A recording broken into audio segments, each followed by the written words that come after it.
Bonjour et bienvenue dans cette nouvelle guidance. Nous allons faire une guidance du soir pour parler de la pleine lune qui aura lieu le 9 août dans le signe du Verseau.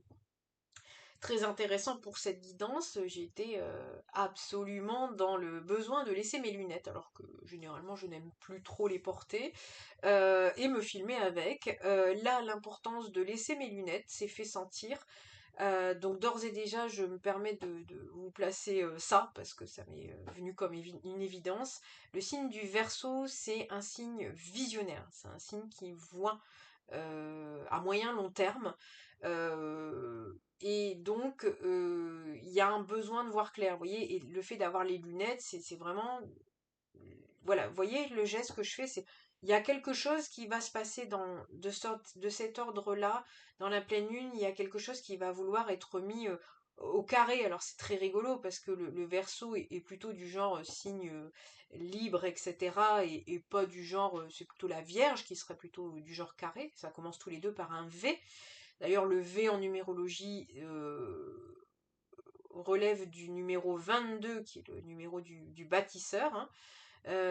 Donc vous voyez le côté très très carré aussi.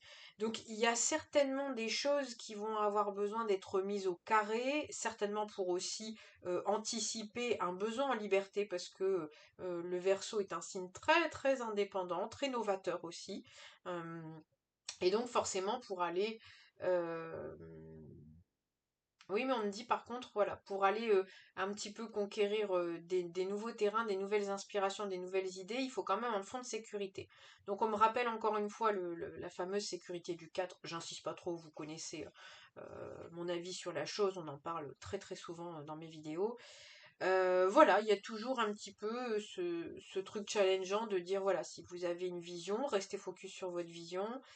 Et puis, on me dit rester discret. C'est assez intéressant parce que le Verseau est plutôt discret et plutôt aussi sélectif et qualitatif dans ses sélections. Voilà, bon bah écoutez, on va aller chercher quelques cartes. Je vous laisse en pause 2 minutes. Alors, je suis allée chercher celui-ci, le Pentaoracle, et le fameux tarot des enchanteurs. Alors, on va commencer par le Pentaoracle, voir un petit peu les énergies. C'est assez incroyable, hein. Moi, j'ai investi dans un livre sur les croyances limitantes et exaucer ses rêves, hein. Mais regardez, tout en bas du livre, vivre léger. Je viens de vous en parler, hein. De toute manière, Verseau, signe d'air, hein. Donc les signes d'air, généralement, on a besoin de liberté, hein. En même temps, je sors la petite carte du confinement, l'emprisonnement, vous voyez, c'est... Alors, qu'est-ce qui nous attend pour cette pleine lune? Qu'est-ce qu'on va clôturer? Vous savez que les pleines lunes, on clôture.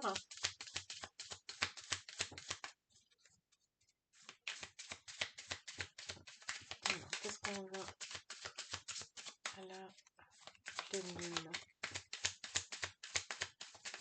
J'entends le mot évanescence. Ok. Mhm. Alors, on aura peut-être quelques colères à évacuer, hein. On voit cette personne tout à fait en colère. D'ailleurs, c'est assez rigolo.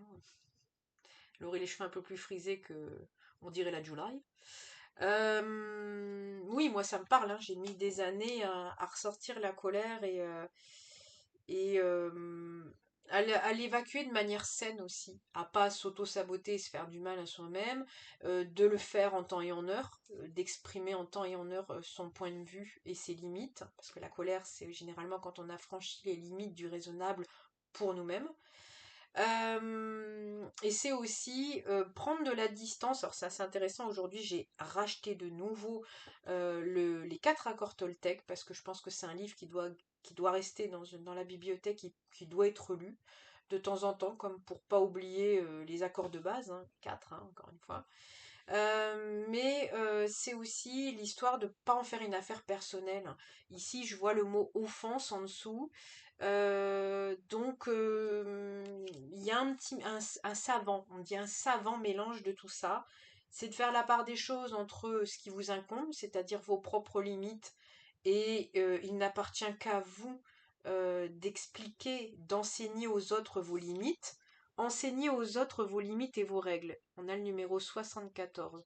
Le 7, c'est l'enseignement. Le 4, c'est les règles. Clairement, j'en ai des frissons. Donc c'est à vous d'enseigner aux autres vos propres limites, parce que les autres ne sont pas à l'intérieur de vous. Vos limites ne sont pas les limites de l'autre. Vos offenses ne sont pas les offenses des autres. L'histoire de chacun est unique. Et en ce sens, euh, ouais, on se libère, on me dit. On se libère parce qu'on fait la part des choses en disant, voilà, en tout cas, si tu ne le savais pas, voilà, moi, ce genre de choses, c'est non. C'est rédhibitoire, c'est non, voilà. Euh, et après, une fois que cette partie-là, elle est faite, après, c'est aussi de se dire que, bon, ben, la supputation, j'entends, ça me fait rire. Le supposé, hein, on dit aussi dans les accords Toltec qu'il ne faut pas supposer les situations. Bah à ce moment-là, non, c'est très compliqué parce qu'on essaye de comprendre, donc on suppose l'affaire de l'autre, l'histoire de l'autre en face, pourquoi il m'a dit ça, etc. Alors que bon, bah le pourquoi, vous verrez avec le temps, on s'en fiche un peu. Surtout que lui il vit notre histoire. Il y a des fois même on a du mal à comprendre qu'on est connecté parce que dans des échanges verbaux, des fois juste à la simple évocation du problème, vous vous rendez bien compte qu'en fait chacun est dans son monde. On s'est à peine croisé, mais pour autant on a réussi à se blesser quand même. C'est un peu le toucher couler. Mais au pifomètre, vous voyez. Et donc, une fois que vous avez compris tout ce processus-là, bah ça vous permet aussi de prendre beaucoup de distance avec tout ça, et puis de plus interpréter, et puis aussi de plus s'y réagir, parce que la colère, c'est vraiment la surréaction. La couleur de cette carte, c'est la couleur orange, c'est le chakra sacré. Pour ceux à qui ça parle, vous pouvez aller vous renseigner sur Internet. Le chakra sacré, c'est celui qui se trouve au niveau du ventre. C'est le chakra de la création, mais c'est le chakra aussi, si je ne dis pas de bêtises, de prendre sa place et de... La confiance en soi, normalement, c'est le plexus solaire, mais je sais pas, on me fait dire ça aussi. Bon, ok. Bon, là, en d'autres decks, je le dis, il y a peut-être des personnes qui auront eu un petit déboire. Il y a accident. Alors attention, ici, on n'est pas sur une chaîne alarmiste, hein, mais voilà, il y a peut-être une colère, parce que c'est la même couleur, hein, peut-être une colère qui va peut-être ressortir suite à un accident, voilà. Et effectivement, bah, typiquement dans un accident, on a ça, on a, alors là, il y avait un vélo, mais vous voyez, il y a deux situations, il y a deux sentiments différents qui sont vécus, et ok. Bon, on me dit de pas insister plus que ça. Je vais peut-être voir s'il y a une autre carte. Après les pleines lunes, vous savez, pour ceux qui sont très branchés des énergies des pleines lunes, des nouvelles lunes, bah ça nous agite émotionnellement et ça nous fait surréagir. Mais je reviens toujours sur le même principe. Alors, je suis désolée pour ceux qui regardent la chaîne régulièrement. Je radote un peu, mais pour les nouveaux, voilà, c'est intéressant de l'entendre. Mais effectivement, tout ce qu'il y a dans les pleines lunes besoin de remonter, tel la vase qui remonte au bord du lac pour pouvoir être épuré. Donc des fois, dans les pleines lunes, on surréagit, c'est des situations un petit peu plus, j'entends ubuesques, pour que ça puisse remonter et que ça puisse se nettoyer. Voilà. Bon bah écoutez, celle-ci, elle est tombée. Ouais. Ici en dos de deck, on a la carte 78. Et on a la carte ici d'être piégé, vous voyez, mais vous êtes tout seul dans le piège à souris. Et puis en dessous, on a le mot victime. Qu'est-ce qu'on a d'autre? Ouais. Et donc victime, piège, piégé, voilà. Donc des fois on se pense piégé, mais on se piège soi-même, hein. Bon, ça j'insiste pas, ça revient tout à fait à ce que je vous avais dit avec cette histoire d'interprétation quand on est en colère. Et la carte qui est tombée, c'est la carte 44. Alors c'est quand même assez fantastique. 44, c'est un maître nombre aussi qui est assez spectaculaire parce que lui, et lui, c'est le bâtisseur de tous les temps, hein. Le 22, c'est un bâtisseur, mais alors le 44, j'aurais même pas de mots. c'est carrément un pharaon. Donc ici, on vous montre bien que on vous prépare. On vous prépare et qui puisse, bon, ok, qu'il se peut que vous ayez des choses qui arrivent très rapidement. Euh,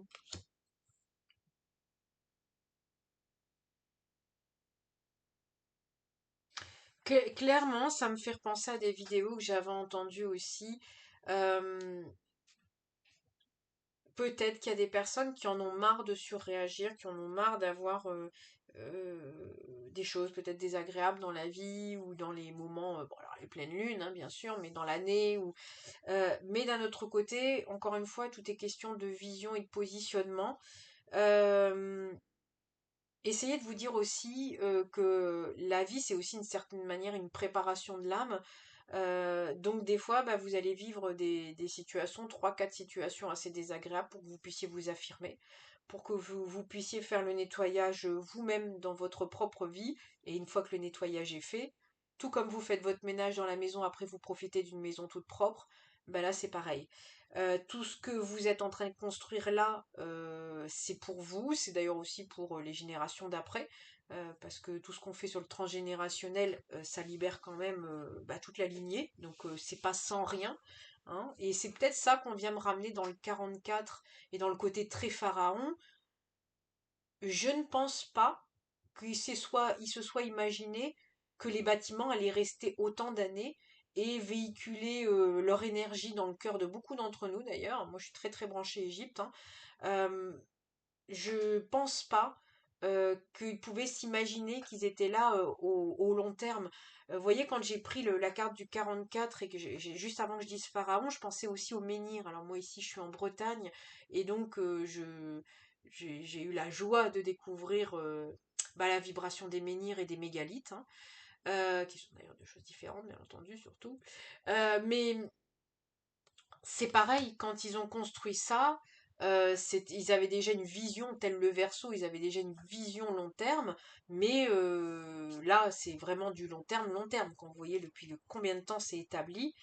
Voilà, donc je ne sais pas si ça pourra peut-être parler à des personnes, ça pourra soulager d'entendre ça, mais sachez que vous n'êtes pas qu'un maillon de la chaîne, mais vous êtes un maillon important, on me dit.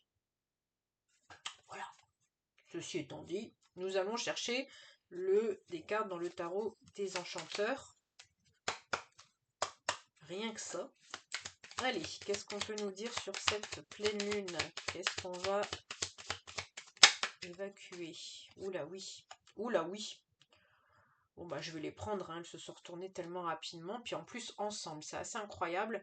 On a le 5 de coupe. Bon, vous voyez un petit peu l'état de la dame, hein, elle est pas au top, hein, on est bien d'accord. Je mets un peu de rire hein, là-dedans quand même. Et puis ici, on a le 3 d'épée qui représente la peine de cœur, la tristesse. Bon, là, clairement, il y a ça. C'est ça votre vase en fait.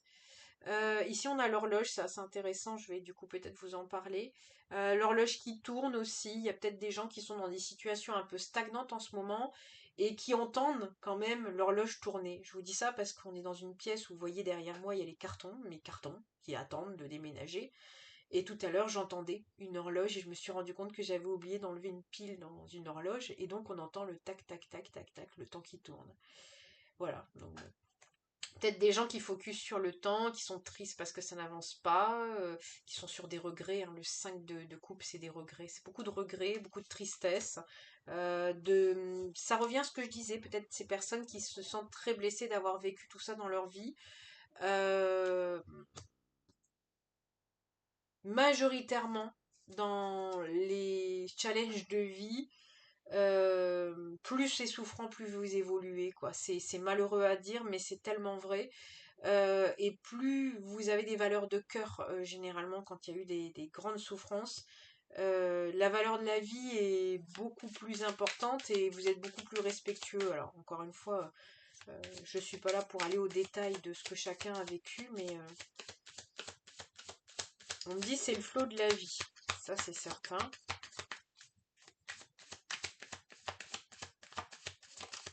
Qu'est-ce qu'on peut me dire d'autre? Là, on a vu l'état général. Qu'est-ce qui va se passer, par exemple, sur la pleine lune? Comment on va le vivre? va se présenter à nous. Alors. Oh, incroyable. Bon bah attendez, je vais vous en parler. Alors, on a la carte du pendu. Hein, donc effectivement, ce monsieur qui est pieds et poings liés, enfin qui se sent pieds et poings liés, et elle est tombée à l'envers. Donc c'est comme si on allait décider de se détacher de ça. Comme si ça était vraiment une autre personnalité. Et voyez pourquoi je dis ça aussi. Vous voyez, on a une fameuse carte en plein milieu. Donc vous voyez, se détacher du lot. Et on a la carte de l'impératrice en plus. Donc c'est la carte de la création, du chakra sacré aussi, hein, de la création et de l'abondance. Écoutez, je la laisse sur le côté. Euh, et effectivement, le chakra sacré, je fais ça parce que c'est à ce niveau-là, ça regorge aussi de toutes les émotions. Donc, il se peut aussi qu'on s'enchaîne à des émotions plutôt négatives et que ça nous empêche de créer parce que le chakra sacré, c'est comme je vous ai dit, l'énergie de création. Et quand on s'auto-sabote, on est triste, on n'a pas envie de créer, on se sent pas capable de créer, d'où le fait que je vous parlais de confiance et de choses comme ça. Euh, Et là, on me fait comprendre, telle cette femme d'ailleurs enceinte, elle se pose pas la question si elle est capable d'avoir un enfant, elle le sait. On lui a pas montré par A plus B, mais elle le sait qu'elle est capable d'avoir un enfant. Donc c'est un peu comme si vous retrouviez confiance sans en avoir l'expérience, sans en avoir la preuve par l'expérience. Bon, ou peut-être ça sera challengeant pour vous de vous dire, un peu comme la loi d'attraction, je sais que ça va arriver. Et bon, ça doit être ça, j'ai entendu un clac. Ok, qu'est-ce qu'on peut nous dire d'autre? On dit on n'aura pas beaucoup plus. Bon, c'est très bien, 17 minutes, comme ça vous permet d'avoir... Qu'est-ce qu'on peut nous dire d'autre? Ouais, alors on a la carte du 4 d'épée qui demande un temps de repos en fait. Hein. Ouais. Et le 7 de bâton, c'est vraiment la carte de la défensive, vous voyez, hein, il envoie tous ces trucs, donc peut-être que vous êtes justement trop dans une énergie de combat, peut-être pour ça qu'il faut vous reposer, peut-être que vous vous sentez aussi trop combatif parce que vous sentez que tout est juste, hein, vous le savez, je vous le dis à chaque fois, hein, quand on est trop fatigué, on n'a pas de place pour les autres, c'est normal en fait. Et du coup, notre corps est fait comme les animaux, hein, on a des réactions animales, on a des réactions reptiliennes qui font que quand on est fatigué, ben, on est plus agressif. Parce que simplement, on sait qu'on est low batterie et qu'on est voilà, qu'on n'a pas assez d'énergie pour faire face à, et donc du coup, tel un chien, on aboie pour dissuader. Vous voyez? Ne me faites pas dire ce que j'ai pas dit qu'on était à niveau à aboyer. Après, vous pouvez aboyer, mais... Oui, bah d'où l'expression on aboie, oui, ça peut être ça aussi. Donc là, on vous conseille du repos. Et dans le repos, ben effectivement, généralement, l'impératrice, elle s'incruste. Parce que dans le repos, même vous êtes devant une série, devant quelque chose, je sais pas, moi je pense à une couverture, vous mettez une couverture devant la télé, devant une série, bah vous allez avoir des idées. Juste au moment où je dis ça, on a quand même l'as d'épée qui tombe, et l'as d'épée, c'est la grande idée, la grande révélation. Ça peut être aussi le fait de trancher hein, sur quelque chose, mais vous pouvez avoir la révélation pour trancher après dans votre vie. Bon, ici, vous voyez, c'est fulgurant, ça arrive de manière fulgurante. Alors, soit on casse quelque chose, parce que là, on est quand même sur la tour, ou soit ça arrive de manière soudaine, et ça, je vous renvoie aux vidéos que j'ai fait sur la vertu du repos, qui vous permet d'accueillir les choses sans aller les chercher, et les recevoir. Ok. Ici, on a le 3 de Pentacle qui est tombé. Donc ici, on a le 3 de Pentacle, c'est une collaboration. Alors matérielle ou financière. Hein. Peut-être que vous aurez de l'aide aussi. Si vous avez un projet ou...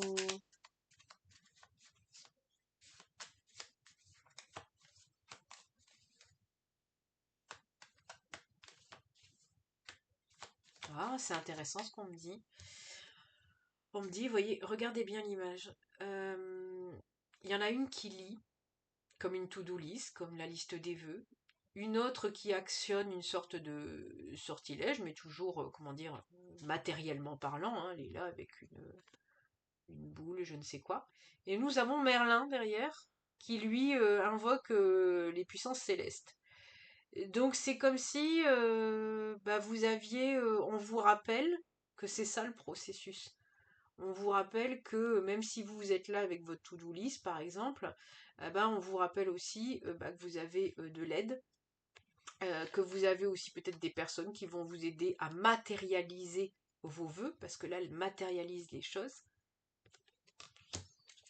C'est un travail, c'est comme si on vous disait, c'est un travail d'équipe aussi, donc tout ne repose pas que sur vos épaules, et vous pouvez peut-être vous reposer. Et puis, oh oui, l'as de bâton, c'est des grands nouveaux départs. Et puis en d'autres decks, on a le soleil, hein, donc il y a vraiment des belles choses qui vont se présenter à vous, mais c'est vraiment l'énergie du mois d'août pour ceux qui sont, alors j'aime pas dire prêts, parce que du coup ça renvoie à une sorte de compétition, comme vous êtes prêts à passer à la classe supérieure. Alors ceux qui passent pas et qui redoublent font la gueule, alors que des fois c'est plus sympa le redoublement, hein, que de passer à la classe après, hein, voilà. On retrouve tout le monde à la récré, tout le monde ne se marre pas, n'est-ce pas? Qu'est-ce qu'on peut dire d'autre?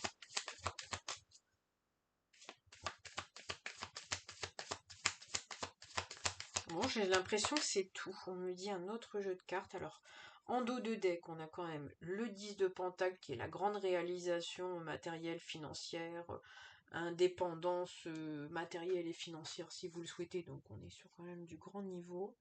On me dit une autre carte pour finir.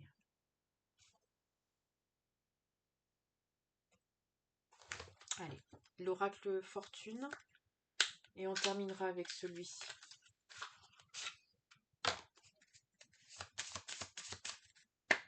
Alors, pour le 9 août. Bon, le 9, hein, notamment aussi, c'est encore des clôtures, désolé, l'oreille qui clôture. C'est le topo de cette année. Hein.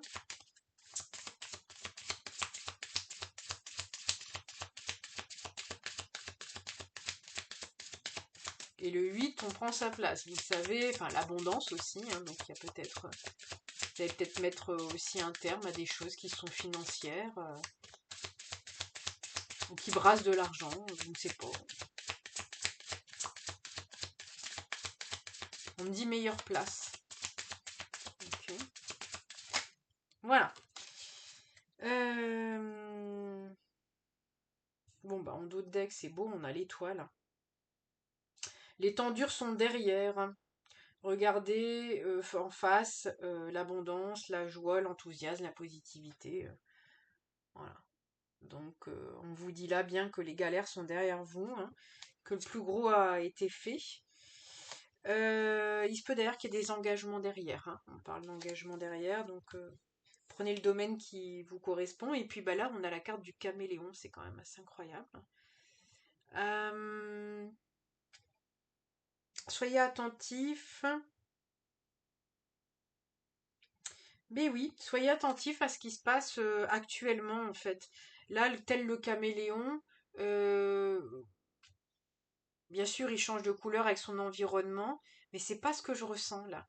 Je ressens plus le instant présent en fait. C'est, il y a quelque chose. Profitez vraiment de regarder tout ce qui se passe autour de vous. Attendez, parce que on me dit une deuxième.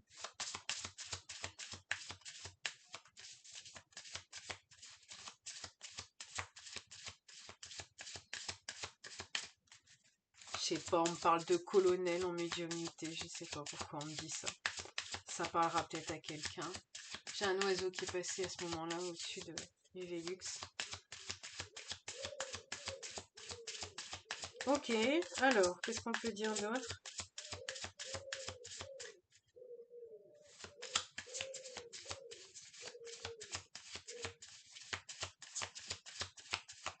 On met une autre carte pour préciser. Ah, incroyable. Bon, alors on a du vert à fond, à fond, à fond. En d'autres decks, on a encore le petit cadeau, là.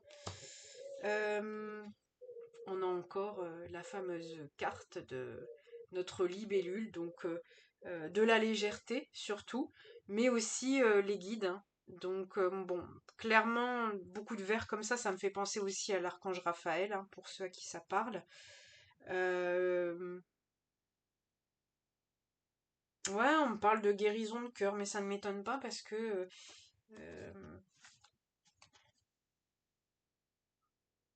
ah oui, d'accord. On me fait comprendre d'expliquer en fait que quand on parle de guérison de cœur, on a facile, tout comme l'abondance, on a facile à se dire oh, c'est l'argent et puis le matériel, alors que l'abondance c'est plein plein plein d'autres choses. Et les guérisons de cœur, euh, et c'est parfois beaucoup plus subtil que vous ne le pensez. Celles qui se voient facilement, ça va être ça dans le domaine sentimental. Vous allez avoir facile à vous dire que vous avez été touché là, là, là, parce que c'est écrit sur l'étiquette, vous voyez. Et des fois, on a des peines de cœur qui relèvent pas du tout du domaine sentimental. Bon, peut-être familial, ça se voit aussi, mais des fois, c'est simplement, ça peut même se passer avec quelqu'un que vous connaissez pas. Ça touche profondément votre cœur et en fait, parce que ça n'a pas la légitimité du cas de figure, on se dit, oh bah non, c'est juste une vexation ou une frustration, alors que c'est réellement une peine de cœur. Voilà. On me dit de vous dire ça parce que s'il y a par exemple des personnes qui disent, bah oui, mais moi j'ai tout réglé et pour autant, bah il y a peut-être d'autres choses, mais vous voyez, par exemple, en je sais qu'il y a beaucoup de techniques comme ça d'hypnose qui font, et les gens reviennent sur des situations et quand ils sont hypnotisés, ils débloquent parce qu'en sortant de leur état hypnotique, et quand on leur explique, ben non, mais je pensais pas que cet épisode, ou ils ne se souvenaient même plus de l'épisode, parce que la mémoire l'a refoulé. Donc voilà, des fois c'est vraiment plus subtil, disons, je ne veux pas dire vicieux parce que j'aime pas le terme, mais ouais, c'est plus subtil. Voilà, c'est plus nuancé. Bon bah écoutez, n'hésitez pas à me dire en commentaire si cette petite vidéo vous a plu, si ça a pu vous aider. Moi je vous souhaite une très très belle pleine lune. N'hésitez pas parce que comme on est quand même sous le signe d'une certaine forme de libération pour vous, votre cœur, votre vie, vos aspirations profondes et le respect de vous-même et votre confiance, n'hésitez pas pendant les pleines lunes, c'est vrai que ces derniers temps je le répète plus trop dans mes guidances, faites des intentions, des cartes d'intention, faites des listes, mais faites-le avec l'âme d'une enfant, j'allais dire, ou d'un enfant. Faites-le avec cette âme-là, convaincue que la liste au Père Noël, quand vous la faisiez, ben, c'était tout à fait ok que vous alliez recevoir, bon, même si des fois on ne recevait pas. Mais là, faites-le avec cette intention-là d'enfant, et vous verrez, en gardant ces listes-là, ne les jetez pas mois par mois, essayez de les garder, et vous verrez qu'à la fin de l'année, vous aurez des bénédictions qui seront exaucées, mais encore faut-il avoir encore un support et s'en souvenir. Donc, n'hésitez pas à faire ça si vous vous sentez vraiment fatigué, attristé, pour le coup, pour ceux qui se sentent attristés, peinés. N'hésitez pas aussi à, je sais que ça c'est quelque chose que j'ai fait et que j'ai expérimenté, ce qui me fait beaucoup de bien, c'est de remplir des carafes en verre d'eau et de les mettre pendant la pleine lune à exposition au niveau de la lune avec un petit mot en dessous de la bouteille. Vous voyez, ma guide confirme. Un petit mot en dessous de la bouteille avec ce que vous attendez de l'eau et ce que vous attendez. Et vous demandez aux énergies de la lune d'intensifier toutes ces énergies dans l'eau. Moi, je sais que j'avais des gros coups de pompe, je demandais à ce que l'eau me dynamise, et effectivement, c'était quand même assez impressionnant. Une fois la lunaison passée, je buvais cette eau, et effectivement, il y avait franchement pas photo entre le avant-après. Voilà, ça peut être aussi des choses que vous voulez voir partir. Vous pouvez faire le principe des verres d'eau aussi.